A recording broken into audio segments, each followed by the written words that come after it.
Lalong tumitindi ang palitan ng mga atake ng Iran, Israel at Amerika kung saan sa unang pagkakataon ay matagumpay na tinamaan ng Iran ang mga air assets ng Amerika kabilang ang isang 18 Warthog, F-15 fighter jets, Black Hawk helicopter at CH-47 Chinook transport helicopter. Naging pahirapan ang pag-rescue ng US forces sa mga crew ng bumagsak na fighter jets dahil pinapaulanan sila ng bala ng mga armadong sibilyan, lalo pat nagbigay na malaking pabuya ang Iran sa kung sino man na makakahuli o makakatodas sa mga crew.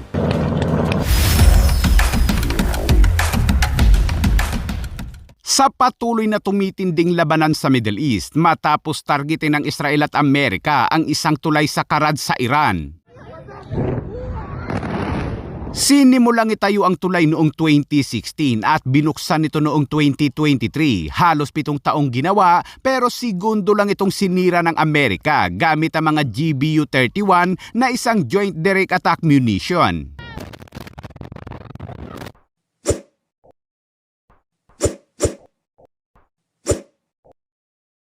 Bukod sa tulay na yan ay may iba pang tinarget ang Israel at Amerika sa lugar at sa kabuuan ay 12 target ang kanilang sinira. Pero hindi naman nagpatalo ang Iran dahil kinagabihan ay naglunsad ito ng mga missiles. Ilan sa mga missiles ng Iran ay nasalag ng Israeli interceptor tulad nito.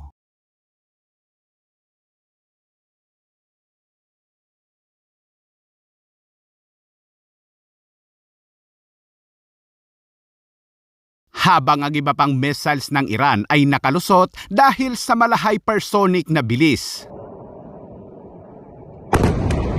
Tinamaan ito ang lote sa Pita Tekva sa Central Israel, ngunit na-damage ang mga kabahayan dahil sa lapit nito sa impact site.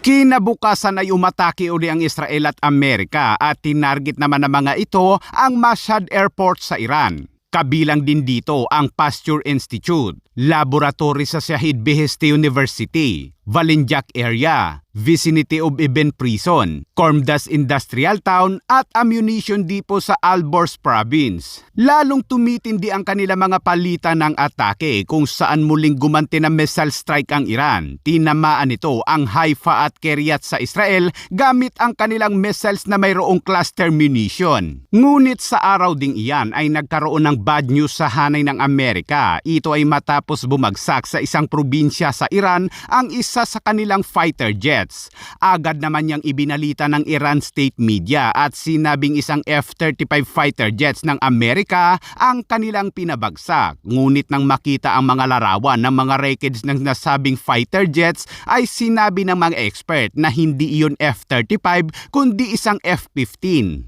Iran's Revolutionary Guard saying that Iranian forces had shot down the U.S. fighter overnight, with Iranian state media releasing images of the wreckage of a jet. Dalawa ang sakay ng nasabing F-15. Isa dito ay ang piloto na nakapokus sa pagpapalipad habang ang isa naman ay ang WSO o Weapons System Officer na nakafokus sa navigation, radar at targeting system. Sa madaling salita ay taga-baril ng kalaban. Ipinakita rin ng sibilyan sa lugar ang isang ejection seat ng piloto sa hindi kalayuan at isa itong indikasyon na buhay pa ang piloto. Agad namang nag-deploy ang Amerika ng puwersa para sa search and rescue ng isang CH-130 aircraft at 2 Black Hawk helicopter.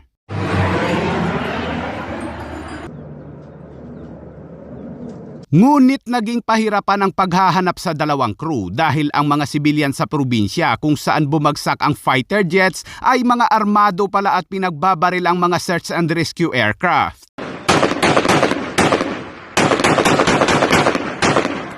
Naging mas ganado pa ang mga armadong sibilyan nang i-anunsyo ng 2 opisyal ng rehimen na bibigyan ng pabuya ang sino mang makakahuli o makakadodas sa 2 fighter crew na nagkakahalaga ng 15 billion tomans o humigit kumulang $90,000.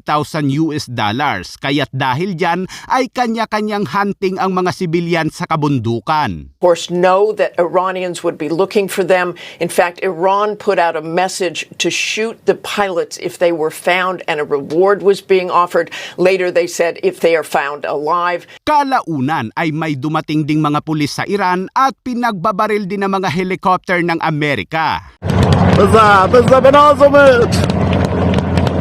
Habang isang 18 Warthog naman ng Amerika ang tumungo sa lugar upang maging backup ng mga search and rescue aircraft. Kinumpirma ng isang US military official ang pagbagsak ng nasabing fighter jets, ngunit hindi ito nagbigay ng mga detalye kung paano bumagsak o kung pinabagsak nga ba talaga ito ng IRGC. At kinagabihan, kinumpirma ng Israel at Amerika na natagpuan na nila ang isa sa mga crew at ligtas ito, ngunit ang isa pa ay hindi pa rin umano nila mahanap. That one of the crew members of the F-16E warplane that went down over Iran has been rescued and is safe at this moment in time. Ayon sa report ay agad na isinakay ng isang rescue helicopter ang nasagip na crew, ngunit habang paalis na ang mga ito sa lugar, abay muling niratrat ng mga sibilyan ang nasabing helicopter.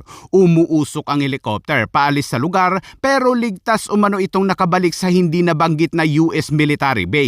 Ngunit ang isa pang problema, abay tinamaan ng Iran ang isa pang 18 Warthog na backup sa isang rescue operation at ayon sa report ay bumagsak ito malapit sa Strait of Hormuz pero ligtas naman umanong nakapag-eject ang piloto. We're learning an A-10 Warthog crashed near the Strait of Hormuz after being struck by enemy fire.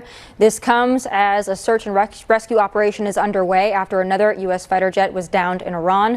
Bukod pa dyan mga kabayan, abay isa pang CH-47 Chinook dual rotor transport ng Amerika ang tinamaan habang nakaparada ito sa Biring Camp sa Kuwait at kita ang pinsala nito sa cockpit dahil sa pagtama ng isang drone. Sa loob lamang ng isang araw ay 4 na mga air assets ng Amerika ang tinamaan. Isa ang matagumpay na napabagsak ang 18 Warthog habang hindi pa nakumpirma ang dahilan ng pagbagsak ng isang F-15 fighter jets at kung totoong ang tinamaan ito ng Iran ay ito ang unang pagkakataon na nakapagpabagsak ng fighter jets ang Iran. Pero ayon naman kay Trump ay hindi umano nakaapekto sa puwersa ng Amerika ang pagkasira ng ilang mga air assets nito at normal ang mga ganitong pangyayari dahil ito umano ay isang gyera.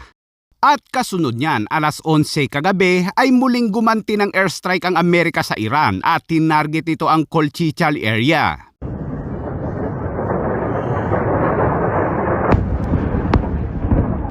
At pati na ang northeast ng Shiraz sa Iran. Pero pagdating ng alas 2 na madaling araw kagabi, abay gumanti ng missile strike ang Iran gamit ang mga missiles na mayroong cluster munition at tumama na naman ito sa mga civilian area. Habang nakipagtulungan din ang Iran sa pagtanim sa isang farm sa West Bank pero imbis na mga abay 2 missiles ang itinanim nito. Pagkakahulong pagka.